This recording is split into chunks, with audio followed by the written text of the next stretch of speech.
Welcome to this next module on nootropics, which you may or may not have heard of.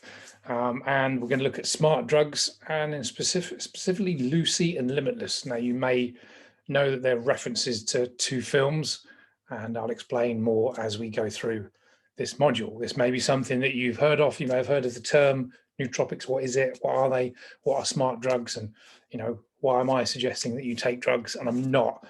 But I just want to introduce you to this area of science and mind expanding cognitive abilities.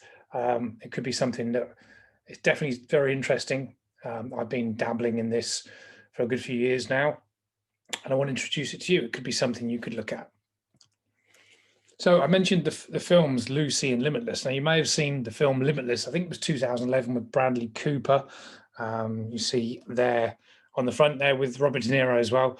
And in the film, if you haven't seen it, Bradley Cooper ends up taking this blue pill and enables him to have, well, he ends up writing a book in the space of a couple of days. He learns a language fluently.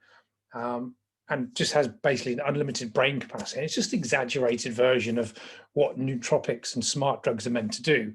In the film Lucy is Scarlett Johansson. You can see in the background of this picture right now. And it's very similar. She ingests a massive amount of this smart drug and she eventually dies. But along the way, she can basically, has unlimited capacity, can learn anything, can consume anything. It's just, they were over exaggerated, ideas of what actually happens with taking nootropics. Now, there isn't a pill that can actually make you learn a language in a couple of days or finish a book, but there are certain substances under the nootropics or smart drugs arena or area that can definitely have some cognitive benefits. So that's what we're going to look at in today's presentation, and I'm going to introduce you to a few ideas and something you may want to try at some point. As I said, with all these advanced modules, this is not for me to say, right, this is what you must do. I'm just going to introduce you to ideas and strategies that I've used and I think that you could benefit from. So you're probably thinking, what the hell or what the fuck are nootropics? Well, it's pronounced nootropics, just in case you weren't sure. And they're really smart drugs or cognitive enhancers. And they have the ability to enhance memory, boost brain function, and most of them are legal and prescribed. Some of them are illegal, as in you can't get them prescribed from the doctor, but you can definitely get them. Possibly they should be legal. But we're going to look at a few of the ones that I've tried, a few of the ones that I recommend, and what they can actually do and how they could benefit you in your life. So first of all, let's look at some of the prescribed nootropics, and under the category of smart drugs. You may have heard of some of these, you may not. First of all, let's look at Modafinil. That was touted as one of the best smart drug. It was originally prescribed for narcolepsy. Now, narcolepsy is just where people just cannot, stop falling asleep. They literally can walk along and they can just fall asleep and collapse on the floor. And it's not a life-threatening condition, as in the condition itself, but it can certainly, someone with bad narcolepsy, it can certainly literally ruin their potential of having any type of normal life, because I'm not sure they can drive a car or even hold down a job because they literally just fall asleep. So Modafinil was prescribed to kind of stop or at least treat and manage the condition of narcolepsy. And it was also discovered that it will actually keep you awake for, a couple of days at a time. And I think back in the, either in Vietnam or different, or even in the Gulf in the 90s with the war then, fighter pilots would actually take Modafinil because it would, it can make you concentrate, it can make you have clear vision and focus, and basically would keep these pilots awake for 24, 36, 48 hours at a time.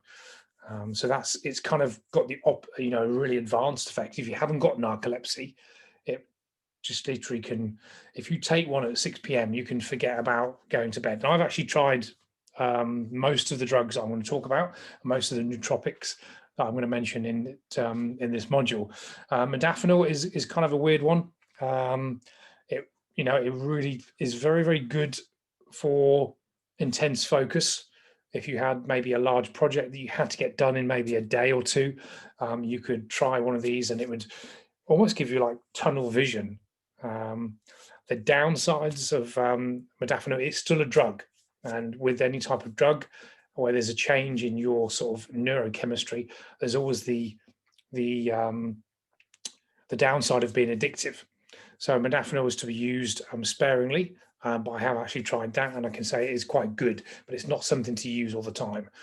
Adderal, as you may have heard, is the drug which is kind of amphetamine based, and it was originally designed to treat ADHD, attention deficit disorder, very popular in universities, certainly in the States, but definitely reached its way over to the UK, and students pulling all-nighters, and anyone that wanted to cram sort of their studying or lectures and get lots of work done. But it is amphetamine based, so it's not very good for your body long term. So these are the type of things that people are using for these different things. Ritalin, which is again prescribed for narcolepsy and ADHD, which is amphetamine based as well. And as I said, these are stimulants, can be used for all-nighters, can enhance creativity. I'm just going to give you a very quick story actually with modafinil, my personal experience. I took it a couple of times. I've taken it one day at a time, and then a couple of months later I tried it one day at a time, and it was excellent for focus. And then the third time that I tried it, I thought I'm going to take it for 4 or 5 days and straight, just one tablet in the morning and see what it does. I had no problem sleeping at night. I took the pill early in the morning, but on the fourth or fifth day, I started to smell weirdly. I know it's going to sound a bit strange, not like body odor, like from normal sweat from not having washed, but just like a weird smell. I'm not sure if anyone else could smell it, but it was certainly enough to put me off taking it. And the second reason that was kind of strange, it's almost had a reverse effect. It's meant to be for creativity and brain function and being more focused. Actually, on the third or fourth day, certainly into the fifth day, it's almost like it kind of did a 180-degree turn. It kind of made me, I had loads of thoughts, but my mouth couldn't keep up with my brain. So my brain was almost thinking ahead of my mouth. So it almost made me a bit tongue-tied. As I would try and speak and couldn't get the words out in time. I had so many ideas bouncing around. And it also made me feel slightly paranoid. I'd look around and think, oh, I just feel a bit uncomfortable, a bit kind of strange. So that was the end of that. That was my experience with modafinil. I haven't tried Ritalin or Adderal, which are amphetamine based. It's not something I want to go into.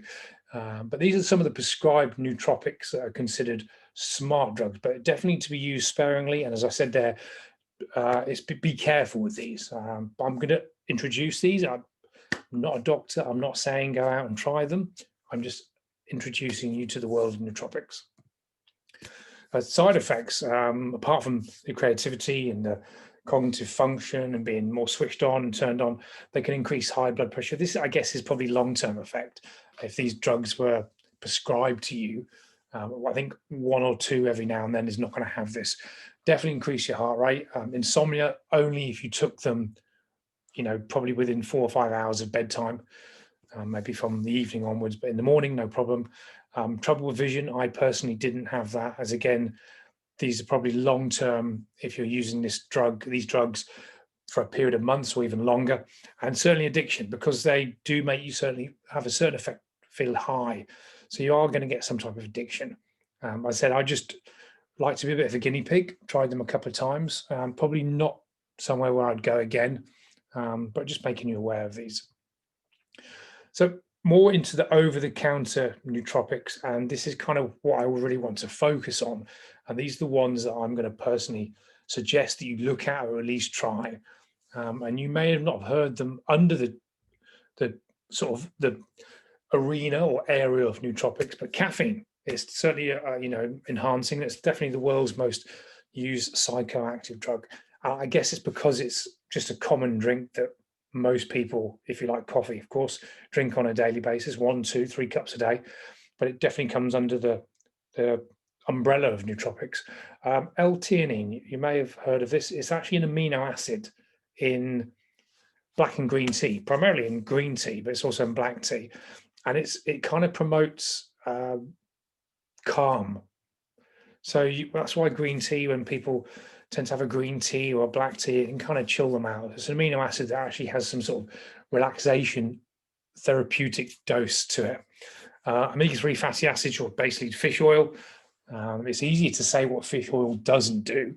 I personally wouldn't have put it under the area of nootropics, but when I was doing the research behind this, it said that it definitely was. I guess it definitely helps the myelin sheath, which is the sort of fatty membrane in the brain. So I guess from a nootropic, from a cognitive standpoint, it could be considered a nootropic. Ginkgo biloba, creatine, you may have heard of, which is just probably the most used supplement, and it's kind of bodybuilders and powerlifters take creatine because it can give them more power into the muscles, but it actually has been shown to have some cognitive effects, in terms of long-term cognitive effects from using creatine on a daily basis. And nicotine sticks. I put a little smiley face next to nicotine sticks because I tried them and had a weird experience with this. Now you're probably thinking, oh, I would have nicotine. I'm not a smoker. Having a nicotine stick is very, very different from having a cigarette, because nicotine itself has got quite a few benefits in terms of boosting brain power. Is when nicotine is mixed with all the other chemicals in the cigarette and then burnt and smoked, which causes the problems. But I got some nicotine sticks, which they used for people that are addicted to smoking, and they're generally trying to come off this. Now, what I made the mistake of doing is there's 2 milligram nicotine sticks, and there's also 4 milligram. And there's a distinct difference, as in a 4 milligram nicotine stick, was actually a nicotine chewing gum that I used, but nicotine stick. I chewed on one of those, and it was like I'd smoked 10 cigarettes. And the only reason I know it was like 10 cigarettes is because I've got a funny little story. When I was about 13 or 14, I was on the swings showing off with a couple of girls, and I smoked about 15 cigarettes in the space of an hour, and I was absolutely green. Thought I was going to die. The worst headache, was so ill. Went back in, and this is a funny story, about 8 p.m. and I said to the girls, I need to go in, I feel sick. Got in, mum and dad said, Gav, you're home early. And I said, oh yeah, I need to go to bed, I feel rough. And mum and dad told me the story later on. I was an adult, and mum said to my dad, I think he's been smoking. And my dad said, no, my son's a sportsman, he wouldn't be smoking. Mum came into my room, and I was head down on my pillow, dying for about 3 hours. It wasn't quite as bad as that when I had this nicotine stick, but I felt awful. It just felt like I had a really bad hangover.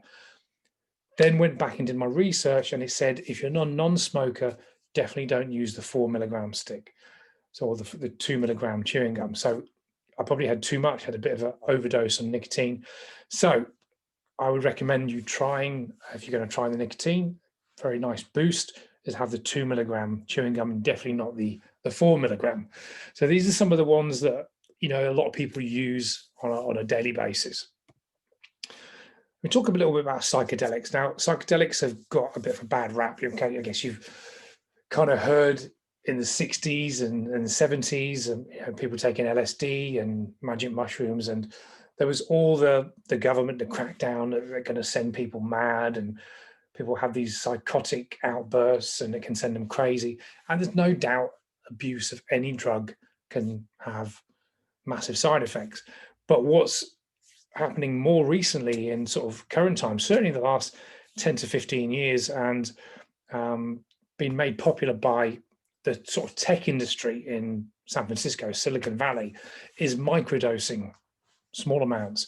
And when I say microdosing, we're talking like 1/100th of the amount of, say, a normal LSD tab or the normal dose of magic mushrooms.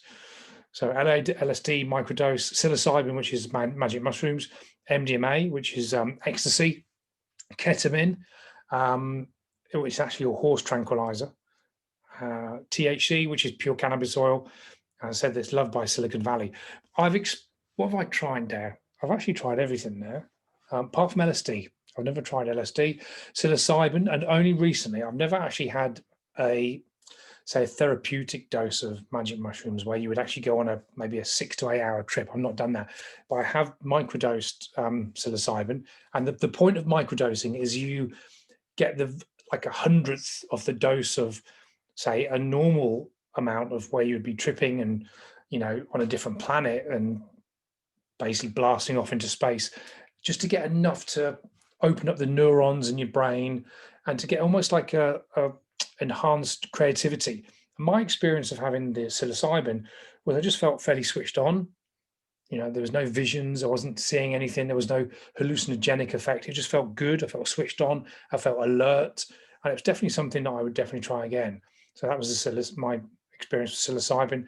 MDMA, not necessarily in a microdose. I have 20 years ago taken more than a microdose. So I can't talk about that from a perspective that we're talking about now. Ketamine, I haven't actually tried that. THC, I'm using at the moment, cannabis oil, very, very small amount. And this is not to, like to have a joint and to be stoned, but this is just to help me relax. And it's very, very good for sleeping. But THC is the pure cannabis oil, very similar to CBD, which is more used for, anti-anxiety, but the THC will have a little bit of a dose of, if you took too much, you would get slightly too high, but a very, very small, I'm talking half the size of a rice grain of pure cannabis oil can really relax the body, and it's fantastic to sleep on. So there's psychedelics, and it could be something you might want to look at. But here's where I recommend that you start, guys. And here's some of the stacks for cognitive enhancement. So psilocybin, which is magic mushrooms, again, the microdose.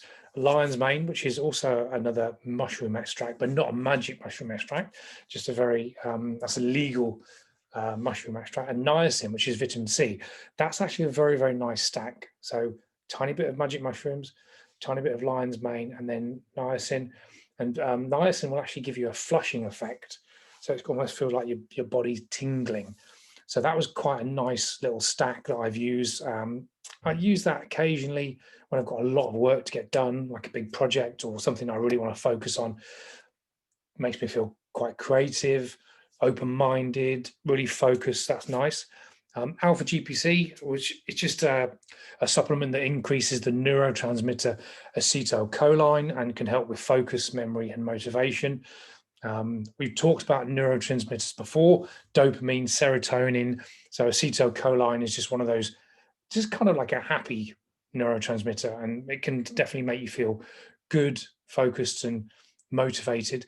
And also alpha GPC is very good if you're doing heavy weight training. It's very good for strength athletes or power athletes. So it's good if you're in the gym and you need to focus on a certain lift. Basic stack, coffee, most of you drinking coffee, and 100 milligram of L-theanine, which is the amino acid that we find in tea, black tea and green tea. So it's pop the 100 milligram tablet in and a cup of coffee. And what that will do, you'll get the benefits of the coffee, as in increased alertness, maybe heart rate going up, but without the jitteriness. So if you have a strong coffee and you add L-theanine to it, or L-theanine, it'll just kind of gives you like a smoother ride. You get like the buzz, but without feeling jittery, and the come down. And I mentioned the nicotine toothpick or the chewing gum, but only a dose of 2 milligrams and not 4 milligrams. 4 milligrams. Don't make the mistake that I did. But all of this is irrelevant without fixing the basics first. And I talk about the basics all the time. So sleep is the first thing we want to look at. Obviously, exercise. Exercise.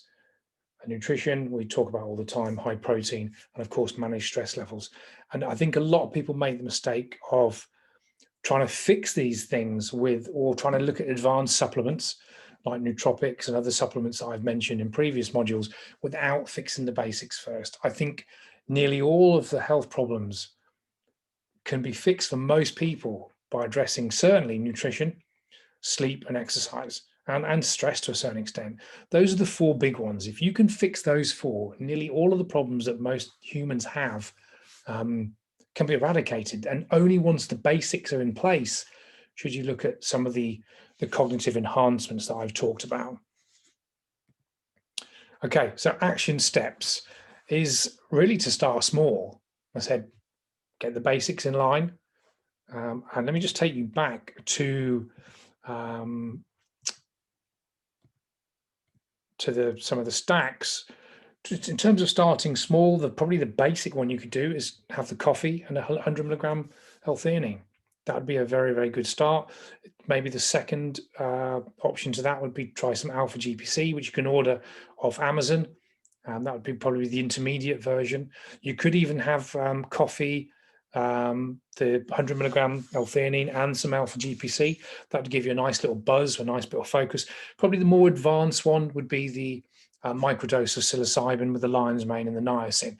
But these are nothing heavy. They're very, very mild. But that would be where I would start. Okay, so hopefully that made a lot of sense, guys. Of course, if you've got any questions, get back to me, and I will see you on the next module.